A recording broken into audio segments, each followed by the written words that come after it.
नमस्कार। राष्ट्रीय मुक्त विद्यालय शिक्षा संस्थान के उच्चतर स्तर के इस कार्यक्रम में आपका स्वागत है। आज हम जिस कवि की कविताओं पर चर्चा करेंगे वे हैं सूर्यकांत त्रिपाठी निराला। शिक्षार्थियों, आपने निराला का नाम तो अवश्य सुना होगा। सबसे पहले हम इनके बारे में संक्षेप में जानते हैं। श्री सूर्यकांत त्रिपाठी निराला का जन्म सन 1867 में तत्कालीन बंगाल के मेदिनीपुर जिले के एक छोटे से राज्य में हुआ था जिसका नाम था महिषादल। उनकी प्रारंभिक शिक्षा घर पर ही हुई। कुछ ही वर्षों के वैवाहिक जीवन के बाद उनकी पत्नी का निधन हो गया। परिवार में और भी अनेक संकट उनके समक्ष आए। कविता लिखने की उनकी शैली नई थी और संपादक प्रारंभ में ही उनकी कविता छापते नहीं थे, अतः उनके जीवन में आर्थिक अभाव बहुत बने रहे। निराला संस्कृत, बांग्ला और अंग्रेजी भाषा के ज्ञाता थे तथा संगीत और दर्शन में भी उनकी बहुत रुचि थी। वे रूढ़ियों के विरोधी थे। उन्होंने हिंदी कविता को नया जीवन और नया मार्ग दिया। सन 1969 में उनका निधन हो गया। निराला की प्रसिद्ध रचनाओं की बात करें तो उनकी प्रसिद्ध रचनाएं हैं परिमल, अनामिका, तुलसीदास, नए पत्ते, राम की शक्ति पूजा, गीतिका आदि। शिक्षार्थियों, हिंदी साहित्य जगत में सूर्यकांत त्रिपाठी निराला का महत्वपूर्ण स्थान है। निराला जिस युग में कविता लिख रहे थे उस युग में भारतीय समाज अनेक प्रकार के सामाजिक आर्थिक परिवर्तनों से गुजर रहा था। पूंजीवादी व्यवस्था द्वारा किए जा रहे शोषण को देखकर निराला बहुत बेचैन होते थे। उनकी अनेक रचनाओं में ये बेचैनी और पीड़ा झलकती है। आज के इस कार्यक्रम में हम जिन दो कविताओं के बारे में चर्चा करेंगे वे हैं वह तोड़ती पत्थर। इस कविता में श्रमिक नारी के जीवन और उसके प्रति समाज की हृदयहीनता का अंकन किया गया है। और दूसरी कविता है मौन। इस कविता में कवि अपने प्रिय के साथ कुछ समय चुपचाप बिताना चाहता है। शिक्षार्थियों, क्या आप कभी प्रचंड गर्मी में, बहुत गर्मी में बाहर निकले हैं? शहरों में मध्य वर्ग के जो लोग हैं गर्मी में पंखा, कूलर, एसी जैसे उपकरणों के साथ घरों के भीतर बंद रहना पसंद करते हैं। जिनके लिए ऐसी सुविधाएं संभव नहीं होती वे भी कम से कम नीम, पीपल, जामुन जैसे किसी छायादार पेड़ के नीचे बैठकर गर्मी के दिन बिताना चाहते हैं। ऐसी आग बरसाती गर्मी में खुली सड़क पर काम कर रहे किसी मजदूर को आपने कभी देखा है? क्या आप अंदाज़ा लगा सकते हैं कि वह ऐसी प्रचंड गर्मी में क्यों काम करता है? वह आराम क्यों नहीं करता? अगर वह काम ना करे तो क्या होगा? तो भरी गर्मी में पत्थर तोड़ती एक श्रमिक स्त्री से हम मिलते हैं और इस कविता का शीर्षक है वह तोड़ती पत्थर। और ये कविता इस प्रकार है। वह तोड़ती पत्थर, देखा उसे मैंने इलाहाबाद के पथ पर। वह तोड़ती पत्थर, कोई न छायादार पेड़, वह जिसके तले बैठी हुई स्वीकार। श्याम तन, भर बंध यौवन, नत नयन प्रिय, कर्मरत मन। गुरु हथौड़ा हाथ, करती बार बार प्रहार। सामने तरुमालिका, अट्टालिका प्राकार। वह तोड़ती पत्थर कविता छायावाद के प्रमुख कवि निराला द्वारा रचित है और यह उनके कविता संग्रह अनामिका में संकलित है। सर्वप्रथम यह कविता सुधा मासिक पत्रिका में मई 1937 में प्रकाशित हुई थी। हमने कविता का एक अंश पढ़ा तो हम ये जान चुके हैं कि यह एक श्रमिक नारी पर लिखी गई है जो सड़क के किनारे पत्थर तोड़ रही है।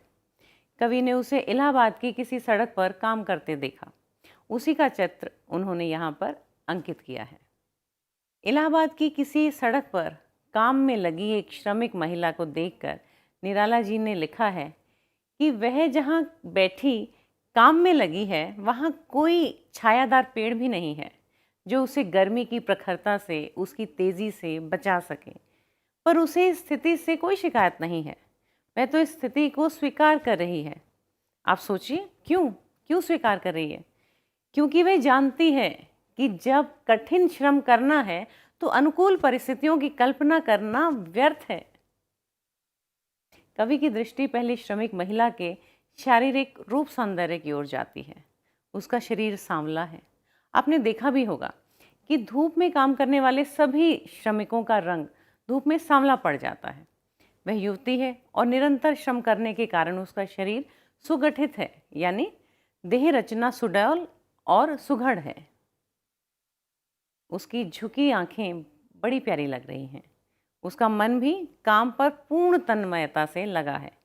हाथ में भारी हथौड़ा लेकर वह बार बार पत्थरों पर चोट कर रही है, उन्हें तोड़ रही है। इसके बाद कवि परिवेश की परस्पर विरोधी स्थिति का चित्रण कर रहा है। वह कहता है कि जहाँ एक ओर वह मजदूरनी गर्मी में छायाहीन वृक्ष के नीचे काम कर रही है, वहीं उसके एकदम सामने के परिवेश से संपन्नता और सुख सुविधा की झलक आ रही है। वहाँ सुंदर सजावटी वृक्षों की पंक्तियां हैं, विशाल ऊंचे भवन हैं और उनके चारों ओर सुंदर दीवारें हैं। कविता की इन पंक्तियों में यह संकेत बिल्कुल स्पष्ट है कि वह संभ्रांत नागरिकों की बस्ती है। वे लोग सुख सुविधाओं के बीच बड़े बड़े भवनों में आराम से रहते हैं और आसपास की परिस्थितियों से बेखबर अपने आप में सिमटे हुए हैं। जबकि जिन मजदूरों ने उन भवनों का निर्माण किया है, उनके पास मौसम की मार से बचने की कोई सुविधा तक नहीं है। शिक्षार्थियों, आप जानते ही हैं कि हम सर्वनाम का प्रयोग तब करते हैं जब पहले संज्ञा का प्रयोग कर चुके होते हैं। इस कविता में क्या आपने ध्यान दिया कि कवि ने कविता का प्रारंभ वह सर्वनाम से किया है। पूरी कविता में वह के लिए कोई नाम नहीं दिया गया है। कवि यदि चाहता तो मजदूरनी के लिए कोई नाम भी तो दे सकता था, फिर उसने ऐसा क्यों नहीं किया? पर नाम ना देकर वह यह व्यक्त करना चाहता है कि यह बात किसी एक श्रमिक विशेष पर नहीं है, सभी श्रमिकों पर लागू होती है। किसी भी सड़क के किनारे पत्थर तोड़ने वाली मजदूरी की जो कठिनाई है, जो उसकी कार्य परिस्थितियां हैं, वो सब एक सी हैं। इस तरह नाम महत्वपूर्ण नहीं है तो महत्वपूर्ण क्या है? महत्वपूर्ण है उसका काम, अर्थात पत्थर तोड़ना। तभी तो कवि प्रारंभ के वाक्य में ही कहता है, वह तोड़ती पत्थर। यहाँ व्यक्ति का नाम ना देने वाला कवि सड़क की पहचान के लिए नाम देता है। वह कहता है, देखा मैंने उसे इलाहाबाद के पथ पर। यहाँ आपके मन में यह प्रश्न उठ रहा होगा कि नाम न देने से क्या अर्थ अधिक व्यापक नहीं हो जाता? यहाँ पथ पर के साथ इलाहाबाद नाम देकर उसने इस घटना को सच्चा और प्रामाणिक बताना चाहा है, जैसे वह कहना चाहता हो कि यह सच्ची घटना है और वह स्वयं इस घटना का साक्षी है। सभी कुछ उसके सामने हुआ है। यह इलाहाबाद की देखी हुई घटना है। अगले कथन में स्वीकार के प्रयोग पर ध्यान दीजिए।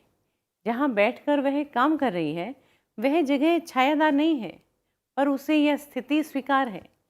यहाँ कवि का आशय यह है कि मजदूर जिन परिस्थितियों में काम कर रहे हैं, वे उनके अनुकूल नहीं हैं, प्रतिकूल हैं। वे इन प्रतिकूल परिस्थितियों में ही रहते हैं। सांवले रंग का शरीर, बंधे परिपुष्ट अंगों से झलकता यौवन, कथन से क्या स्पष्ट हो रहा है? यही कि वह श्रमिक महिला सुंदरी है, लेकिन उसकी आंखों में कोई श्रृंगार, कोई उच्छृंखलता का भाव नहीं है। उसकी आंखें झुकी हुई हैं, जो उसके शील भाव को दर्शा रही हैं।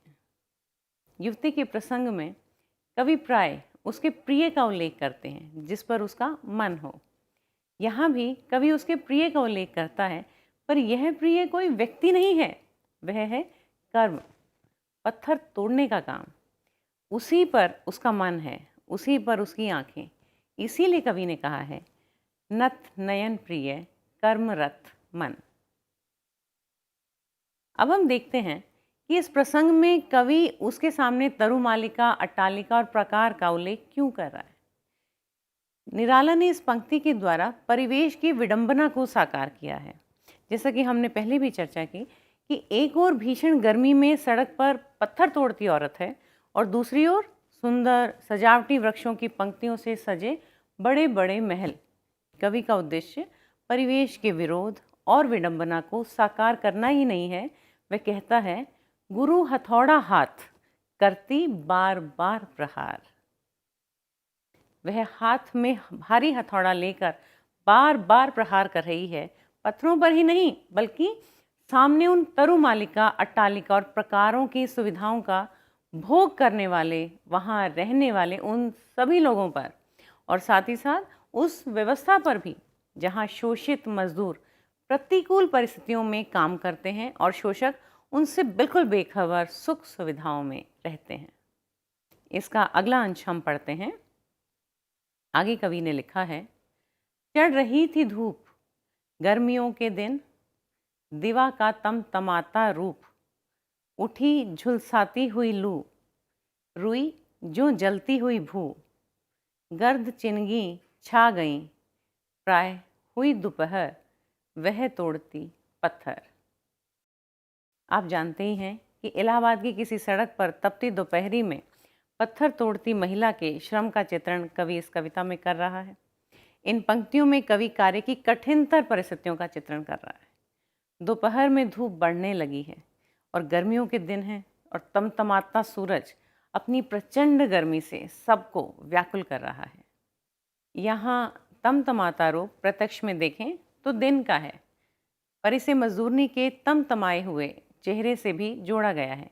ज़रा सोचिए, गर्मी के दिनों में क्या हाल होता है। गर्म लू के थपेड़े तो मानो मनुष्य को झुलसा देते हैं। कवि कहता है, इस समय धरती ऐसे तप रही है जैसे रुई अंदर ही अंदर धीरे धीरे सुलगती जाती है। चारों ओर धूल का गुब्बार सा छा गया है। गर्द का एक एक कण चिंगारी सा जलने लगा है। अब तो दोपहर हो आई है। दोपहर में गर्मी अपने चरम पर होती है। ऐसे में वह मजदूरनी सिर नीचा करके पत्थर तोड़ने के कार्य में लगी हुई है। इन पंक्तियों में निराला के शब्द चयन पर ध्यान दीजिए। इस प्रसंग को वह चढ़ रही थी धूप कथन से प्रारंभ करते हैं। धूप का धीरे धीरे चढ़ना, अंततः उसका दोपहर तक पहुंचना है। प्राय हुई दोपहर, यहाँ प्राय का प्रयोग देखिए। दीन श्रमिकों के पास समय मापने के लिए कोई निश्चित उपकरण नहीं होते। धीरे धीरे चढ़ती बढ़ती धूप जब इतनी बढ़ जाए कि धरती जलने लगे, धूप के थपेड़े असह्य हो जाएं, गर्द गुबार उड़ने लगे, तो उन्हें लगता है कि लगभग मध्याह्न दोपहर हो गई। रुई जो जलती हुई भू में उपमा बहुत बेजोड़ है। रुई में लगी आग की लपटें दिखती नहीं हैं, वह धीरे धीरे भीतर ही भीतर सुलगती है। धरती का भी यही हाल है। शुरू में ऐसा लगता है कि रुई में कोई आग नहीं है और न ही लपटें उठती दिखाई देती हैं, पर गर्मी की अधिकता से पता चलता है कि आग लगी हुई है। ऐसा ही प्रयोग है गर्द चिनगी। दोपहर इतनी गर्म हो जाती है कि धूल का एक एक कण आग की चिंगारी सा जान पड़ता है। ऐसी चिंगारियों की गर्द पूरे आसमान में छा गई है।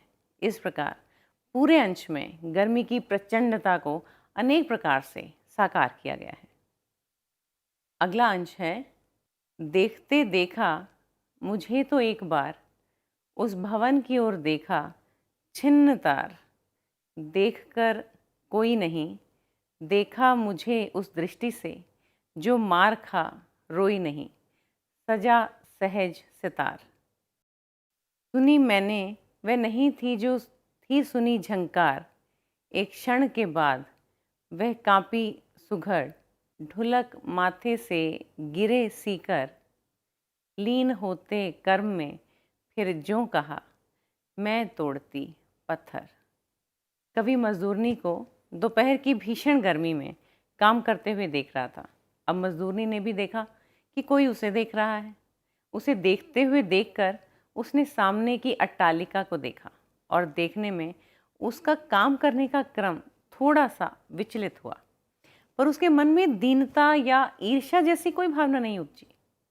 उसने कवि को ऐसी दृष्टि से देखा मानो उसने आतंक को सहा है, पर रोकर अपनी दीनता कभी प्रकट नहीं की।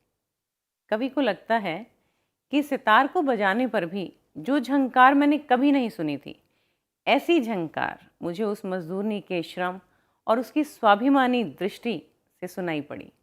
पल भर उसका हाथ रुक जाने पर वह सुडौल युवती कांपी। उसके माथे से पसीने की कुछ बूंदें टपक पड़ी। इसके बाद वह पुनः अपने काम में लग गई। उसके पुनः काम प्रारंभ करने के अंदाज से कवि को लगा मानो वह कह रही हो कि वह पत्थर तोड़ती है। यहाँ मैं तोड़ती पत्थर का व्यंग्यार्थ यह भी है कि मैं पत्थर जैसी हृदयहीन सामाजिक व्यवस्था को तोड़ना चाहती हूँ। शिक्षार्थियों, इस पूरे प्रसंग की विशेषताओं पर आप गौर करें। इसमें बिना संवादों के भी संवादात्मकता है। केवल आंखों से ही भावों और विचारों को अभिव्यक्त किया जा रहा है। पहले कवि मजूरनी को देखता है, मजूरनी कवि को देखती है और उसके बाद उस भवन की ओर देखती है। पुनः वह कवि की ओर स्वाभिमान और अपराजयता के भाव से देखती है। इस प्रकार देखने का मौन ही मुखरित हुआ है। वीणा की झंकार की कल्पना भी कवि ही कर रहा है। मजूरनी का टूटा हृदय ही छिन्न तार है। अंत में मजूरनी का मौन संवाद ही मुखरित हुआ है। कवि को लगता है जैसे वह कह रही हो, मैं तोड़ती पत्थर। शिक्षार्थियों, कविता के प्रारंभ में कथन था वह तोड़ती पत्थर और समाप्ति में है मैं तोड़ती पत्थर। क्या इन दोनों प्रयोगों के पीछे आपको कोई रहस्य महसूस हो रहा है? हाँ, एक रहस्य है कि प्रारंभ में वह सर्वनाम सामान्य मजदूर वर्ग के लिए है और कथन कवि का है, पर अंत में वह मैं में बदल गया है। जो मजदूर सामान्य का नहीं विशेष का द्योतक है, ऐसे मजदूर का जिसे सामाजिक विषमताओं का बोध है और अपने कर्तव्य तथा लक्ष्य का ज्ञान भी है।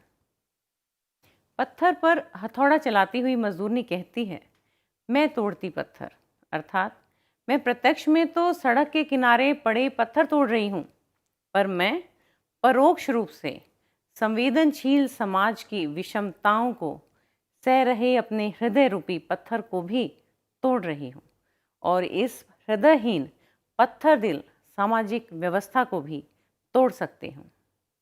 अब हम बात करते हैं इस कविता के भाव सौंदर्य की। शिक्षार्थियों, आप सहमत होंगे कि वह तोड़ती पत्थर कविता भाव सौंदर्य की दृष्टि से बहुत संपन्न है। सड़क पर पत्थर तोड़ती मजदूरनी का वर्णन करते हुए कवि सरल शब्दों में परिवेश का निर्माण करता है। वह छायाहीन पेड़ तले बैठी है।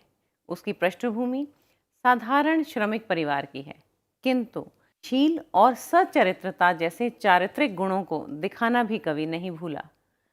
मजदूर और संपन्न दोनों प्रकार के लोगों का चित्रण करते हुए कवि ने परस्पर विरोधी चित्र खींचे हैं। एक ओर कठिनतम परिस्थितियों में काम करते श्रमिक वर्ग का चित्र है, तो दूसरी ओर सुख सुविधा संपन्न भवनों में रहने वाले लोगों का। कवि की सहज सहानुभूति श्रमिक वर्ग के साथ है। वह श्रमिक वर्ग के हाथों हृदयहीन व्यवस्था को ध्वस्त होते हुए देखने की कामना कर रहा है।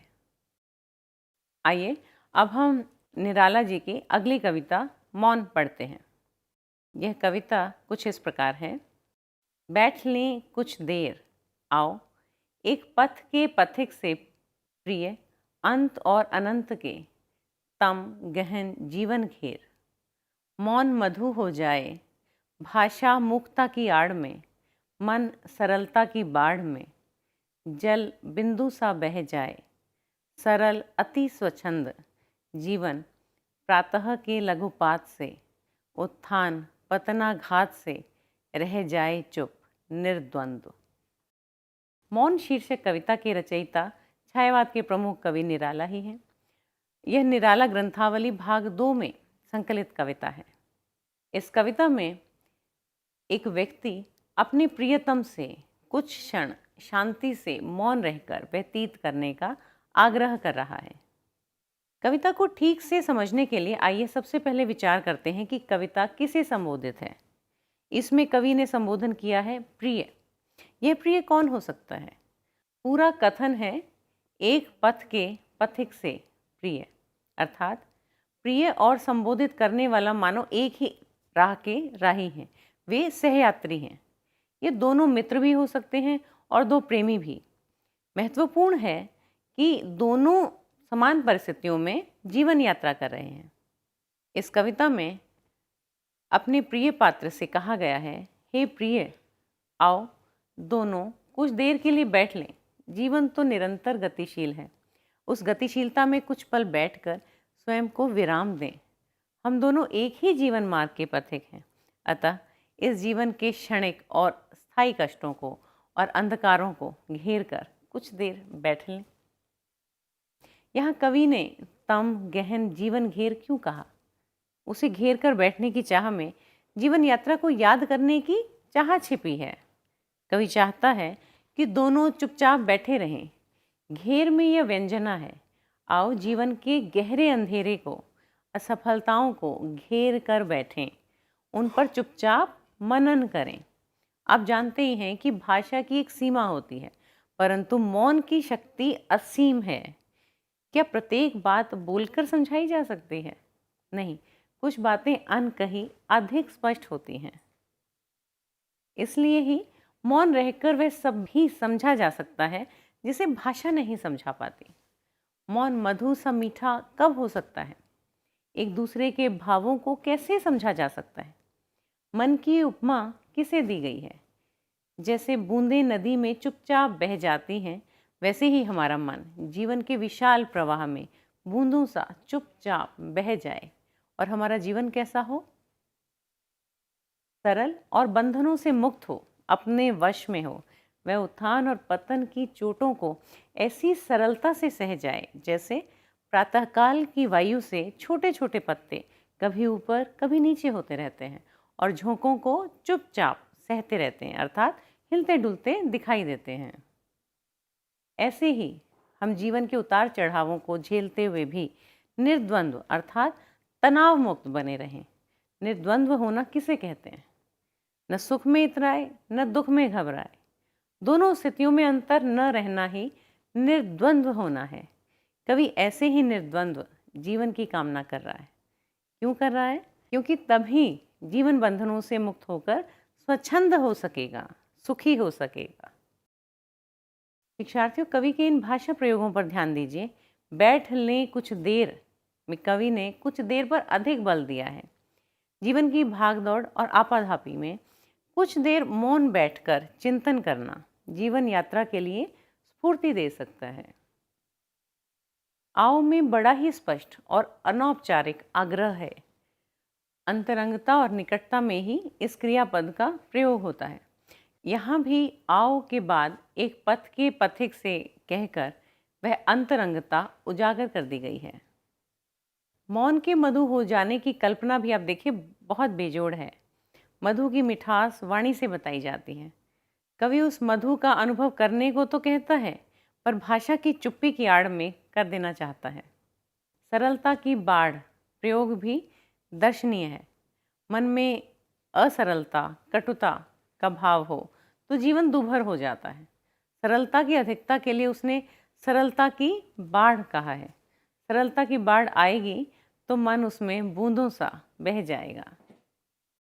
अगले वाक्य में कवि पुनः सरल शब्दों का प्रयोग करता है। यहाँ ये पंक्तियाँ जीवन का विशेषण बनकर सामने आई हैं। ऐसा सरल जीवन उत्थान और पतन को भी सरलता से झेल लेगा। झेलेगा ही नहीं, ऐसी परिस्थितियों में वह शांत और स्थिर भी बना रहेगा। अब हम बात करते हैं इस कविता के भाव सौंदर्य की। मौन शीर्षक कविता में बहुत थोड़े शब्दों में जीवन में मौन के महत्व को प्रतिष्ठित किया गया है। जीवन की आपाधापी से कुछ क्षण निकालकर वाणी को विराम देने और मौन की मिठास का अनुभव करने का आग्रह कवि अपने साथी से कर रहा है। कवि का विश्वास है कि जीवन में सरलता होनी चाहिए। जीवन सरल हो तो उत्थान और पतन दोनों के आवेगों को सरलता से झेला जा सकता है। अब हम बात करते हैं इन कविताओं के शिल्प सौंदर्य की। शैली और शिल्प सौंदर्य की दृष्टि से निराला की ये दोनों रचनाएं बेजोड़ हैं। मैं तोड़ती पत्थर प्रगतिवादी रचना है। सर्वप्रथम कविता के छंद पर ध्यान दीजिए। परंपरागत छंदों में मात्रा और वर्ण का निश्चित विधान होता है, पर निराला की अनेक कविताओं में ऐसा बंधन नहीं है। इसे मुक्त छंद कहते हैं। कविता को छंद के बंधन से मुक्त करने में निराला का बहुत बड़ा योगदान है। वह तोड़ती पत्थर में तुकांतता है। तुक पंक्तियों के अंत में ही नहीं, भीतर भी है, पर उसका बंधन नहीं है। पंक्तियाँ छोटी बड़ी हैं, पर उनमें प्रवाह है। जैसे श्याम तन भर बंधा यौवन, नत नयन प्रिय कर्म रतमन, गुरु हथौड़ा हाथ करती बार बार प्रहार। चढ़ रही है धूप, गर्मियों के दिन, दिवा का तमतमाता रूप। कवि शब्दों के द्वारा हमारे सामने एक चित्र सा खींच देता है, जैसे कोई न छायादार पेड़ वह, जिसके तले बैठकर हुई स्वीकार, श्याम तन भर बंधा यौवन, नत नयन प्रिय कर्मरत मन। गुरु हथौड़ा हाथ, करती बार बार प्रहार, सामने तरुमालिका अट्टालिका प्राकार। शब्द प्रयोग में भी कवि ने बड़ी कुशलता का परिचय दिया है। कम शब्दों में ही अधिक गूढ़ अर्थ का संकेत करना निराला की विशेषता है। जैसे देखा मुझे उस दृष्टि से, जो मार खा रोई नहीं, मैं तोड़ती पत्थर, या मौन मधु हो जाए, ऐसे ही प्रयोग हैं। निराला जिस युग में कविता कर रहे थे, उसमें प्राय संस्कृतनिष्ठ शब्दावली के प्रयोग का चलन हो गया था। प्रसाद, पंथ, महादेवी आदि की भाषा तत्सम प्रधान है, पर निराला का भाषा पर ऐसा अधिकार है कि वे संस्कृतनिष्ठ और सरल हिंदी के शब्दों का प्रयोग आवश्यकतानुसार करते हैं। मौन कविता में तत्सम शब्दों की प्रधानता है, पर वह तोड़ती पत्थर कविता की भाषा बड़ी ही सरल और बोलचाल की है। परंतु इसमें भी कवि जहाँ इन लोगों की बात करता है जो समाज की सुख सुविधाएं भोग रहे हैं, तब वह तत्सम शब्दावली का प्रयोग करता है, जैसे तरुमालिका, अट्टालिका, प्रकार। अब हम मौन कविता के शिल्प सौंदर्य की चर्चा करते हैं। मौन कविता एक गीत है, इसमें छायावादी शिल्प विधान है और कवि की मौलिक कल्पना बड़ी अनूठी है। ये पंक्तियां हम देखते हैं। मौन मधु हो जाए, भाषा मूकता की आड़ में, मन सरलता की बाढ़ में, जल बिंदु सा बह जाए। तो इस प्रकार शिक्षार्थियों, आज के इस कार्यक्रम में हमने निराला की 2 कविताएं पढ़ी, समझी और उनके भाव सौंदर्य, शिल्प सौंदर्य पर चर्चा की। आइए एक बार दोहरा लें कि आज हमने क्या सीखा। आज हमने सीखा कि वह तोड़ती पत्थर कविता में कवि ने मजदूरनी के माध्यम से शोषक और शोषितों के जीवन की विषमता का चित्रण किया है। तो मौन कविता प्रेमी युगल के संदर्भ में मौन का महत्व समझाती है। वह तोड़ती पत्थर कविता में कवि ने बताया है कि मजदूर प्रतिकूल परिस्थितियों में भी मन लगाकर काम करते हैं, पर उन्हें शोषकों के अत्याचारों और विषमताओं का बोध है। वे स्वाभिमान से जीना चाहते हैं और यह क्षमता भी रखते हैं कि वे अपने हथौड़े से इस पत्थर दिल व्यवस्था को भी छिन्न भिन्न कर सकें। मौन कविता के कवि कुछ क्षणों के लिए अपने प्रिय के साथ एकांत में चुपचाप बैठना चाहता है। ऐसे में मौन ही मधु सा मीठा लगने लगता है। वाणी मूक हो जाती है और मन प्रवाह के साथ पानी की बूंद सा बहने लगता है। भाव और भाषा की दृष्टि से दोनों रचनाएं बेजोड़ हैं। मौन कविता में छायावादी विशेषताएं दिखाई पड़ती हैं और वह तोड़ती पत्थर में प्रगतिवादी। दोनों कविताओं में शब्दों का बड़ा ही प्रासंगिक प्रयोग दिखाई पड़ता है। तो शिक्षार्थियों, आज के इस कार्यक्रम में हमने यह चर्चा की। आशा है आपको इससे निराला की कविताओं को समझने में मदद मिलेगी और आपको ये कविताएं स्पष्ट हुई होंगी। धन्यवाद।